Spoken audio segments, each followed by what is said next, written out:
Okay, so this is the video for project 3 of computer network security, and this the basic objective of this project is to set up the CAS and LDAP servers and just use them.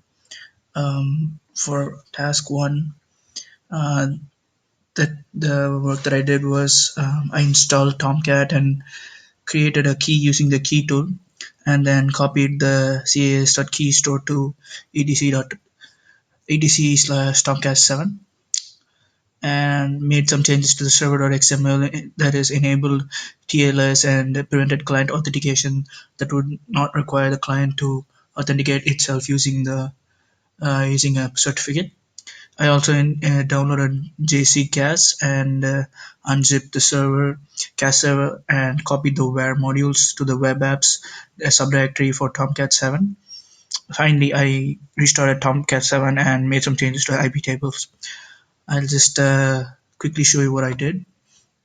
So this is where the JC CAS was downloaded and unzipped.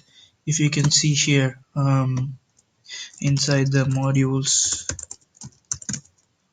here you can see the WAR file for web app. This I copied over to the Tomcat 7 web apps module, and after that I made some changes to the IP tables. If you can see here, I'm redirecting all traffic from port 443 towards port 8443, and once I've got that running, the task 2 was to just test the CAS server and see if I can log in with the default CA username and password. And yes, I was successful in logging in. So that takes care of task 1 and task 2. Now for task 3, I had to install the open source LDAP server and its utilities, and reconfigure the package, and then configure the DNS name, the admin password, and the database, if it's a Berkeley database or not.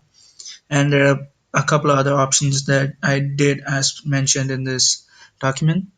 Finally, I had to restart the LAPD, the open LDAP, and just I used this LDAP search to see if my DN was in there. So let me just check quickly here. Yep, here this is the output of that search. So yeah, I'm searching for localhost and SLAPD. So this is the output that I get, and I have my service is already running. So with that done, I I did all these optional stuff and generated the LAP password in MD5 and SSHA. Um, the main thing is SLAP password. SLAP PASSWD. Keep forgetting that. My hyphen S, and then password. So you get the output for SSHA, and then you get a similar password for MD5.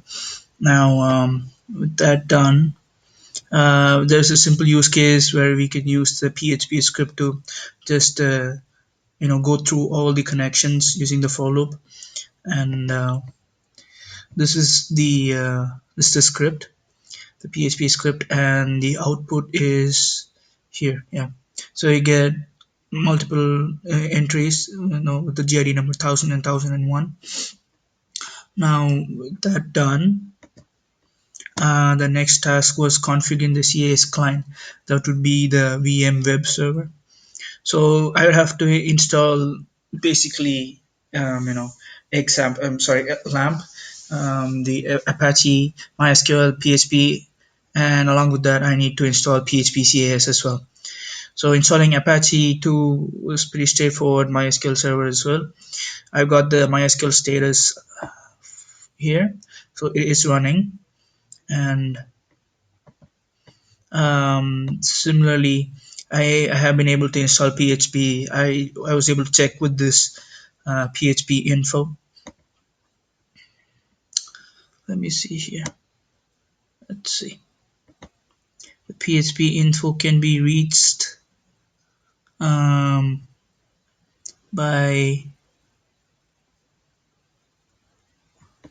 using this my IP and then PHP info.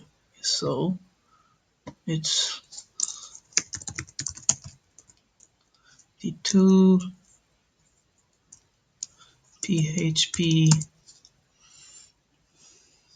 Yes, I can see the output here is a bit slow. Okay, and with that done, finally I did the DB test to test if my PHP was working and it was connected to the MySQL. So it's quite same. Just do 192, sorry, 192, and then you do a DB test, and then yes, connection established successfully. You can see that this is echoed only if the MySQL connect is a success. And then finally, I'd have to modify my etc hosts and check if the the CAS server is reachable from the web server. So let me just show you that quickly.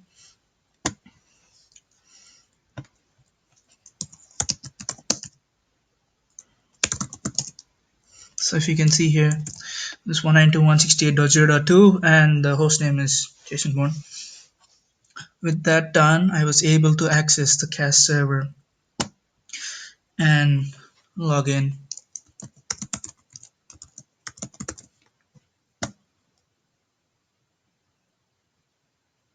No, wrong password.